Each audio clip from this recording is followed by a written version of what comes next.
Praise the Lord. प्रभु की स्तुति करता हूँ आज की सुंदर समय के लिए। एक बार फिर प्रभु ने मौका दिया कि परमेश्वर के वचन को मैं आपके सम्मुख में लेकर आ सकूं, इसलिए प्रभु को धन्यवाद। आइए मेरे प्रियो, मेरे साथ वचन में चलें।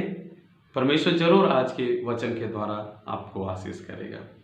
आप मेरे साथ निकालिए मरकुस रचित सुसमाचार की पुस्तक, उसका 2 अध्याय हम 1 वचन से लेकर 12 वचन तक को हम मनन करेंगे। यहाँ पर एक घटना को बताया गया है जिसमें हेडिंग में लिखा हुआ है कि लकवे के रोगी को चंगा करना।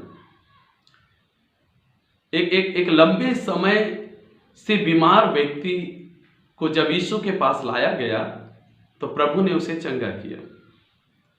तो हम यहाँ पर 2 बातों को विशेषकर हम देखेंगे मेरे प्रियो, जो आपने कई बार पढ़ा होगा, सुना होगा, लेकिन जो बातें आज मैं आपसे कहने जा रहा हूँ वो शायद आपके लिए नया हो और आपके लिए सीखने का कुछ मौका हो मेरे प्रियो। इसलिए अंत तक जरूर इस वीडियो में बने रहें, प्रभु आपको जरूर आशीष करेगा। मैं आपके सामने इस वचन को पढ़ रहा हूँ, मरकुस 2 अध्याय उसका 1 वचन से लेकर मैं 5 वचन तक को पहले आपके लिए पढ़ रहा हूँ। कई दिन के बाद वह फिर कफरनहूम में आया और सुना गया कि वह घर में है। फिर इतने लोग इकट्ठे हुए कि द्वार के पास भी जगह नहीं थी और वह उन्हें वचन सुना रहा था। और लोग एक लकवे के रोगी को 4 मनुष्यों से उठवाकर उसके पास ले आए, परंतु जब वे भीड़ के कारण उसके निकट ना पहुंच सके तो उन्होंने उस छत को जिसके नीचे वह था खोल दिया।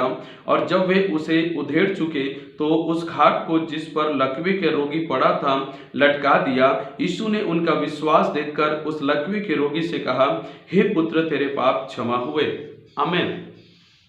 यहाँ पे हम देखते हैं कि प्रभु यीशु मसीह एक गांव में गया जिस गांव का नाम है कफरनहूम, और एक परिवार में वो संगति ले रहा है जिसमें बहुत सारे लोग आए हुए हैं।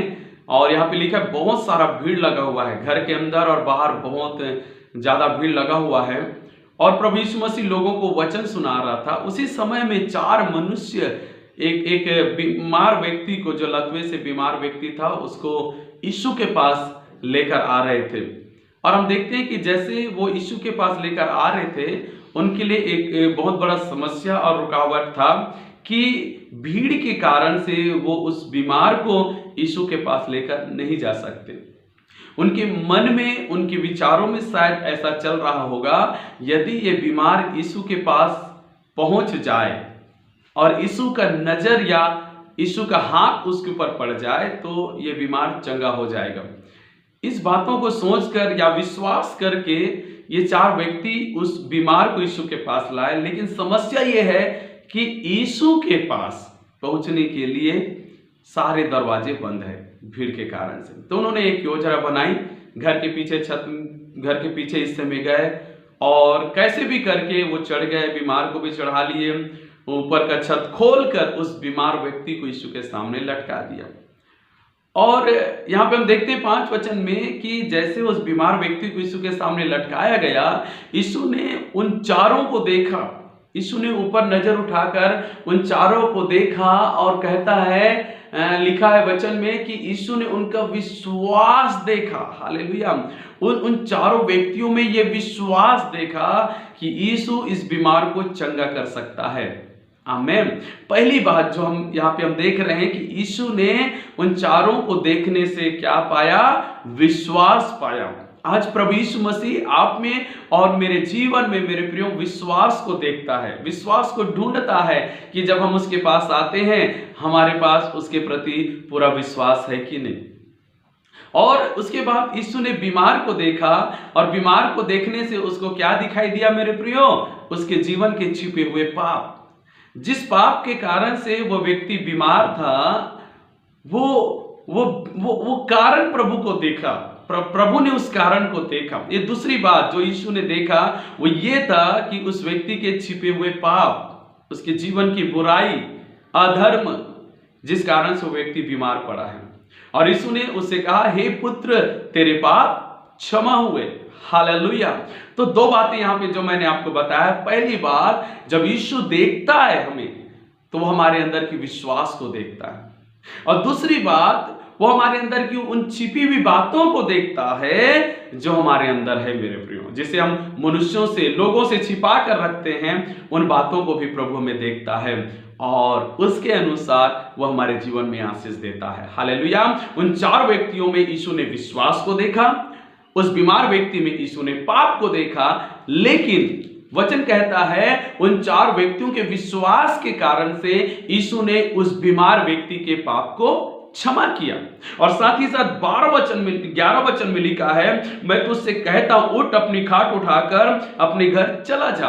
तो विश्वास के कारण से यीशु ने उस बीमार के पाप को क्षमा किया, साथ ही साथ उसके विश्वास के कारण से उस बीमार व्यक्ति को यीशु मसीह ने चंगा भी किया। हालेलुया। आपके और मेरे जीवन की चमत्कार का रुकावट क्या है? आशीष का रुकावट क्या है मेरे प्रियम? आत्मिक बढ़ोतरी का रुकावट क्या है मेरे प्रियम? हालेलुया। वो छिपी बातें हमारे जीवन में हैं, वो विश्वास की कमी हमारे जीवन में है, जिस कारण से हमारे जीवन में चमत्कार आने के लिए रुकावट है, प्रभु की आशीष पाने के लिए रुकावट है, छुटकारा पाने के लिए रुकावट है। इसलिए मेरे प्रियो, इस वचन के अनुसार मैं आपसे बोलना चाहता हूं कि आप अपने विश्वास को पक्का कर लीजिए, क्योंकि यीशु आपके विश्वास को देखता है। दूसरी बात कि आप अपने आप को अंदर और बाहर से पूरी तरह से साफ कीजिए, प्रभु की योग्य बनाइए।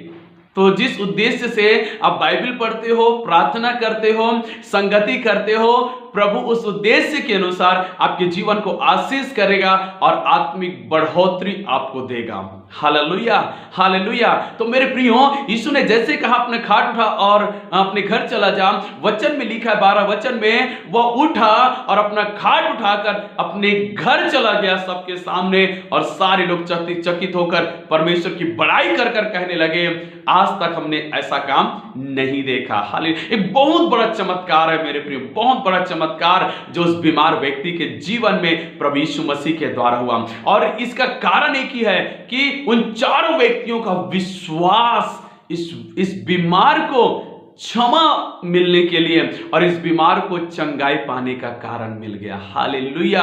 आइए मेरे प्रियो, ऐसे ही हम प्रभु के पास आए और प्रभु के द्वारा आशीष और चमत्कार को अपने जीवन के लिए ग्रहण करें। आमेन। Praise the Lord. आइए हम प्रार्थना करें।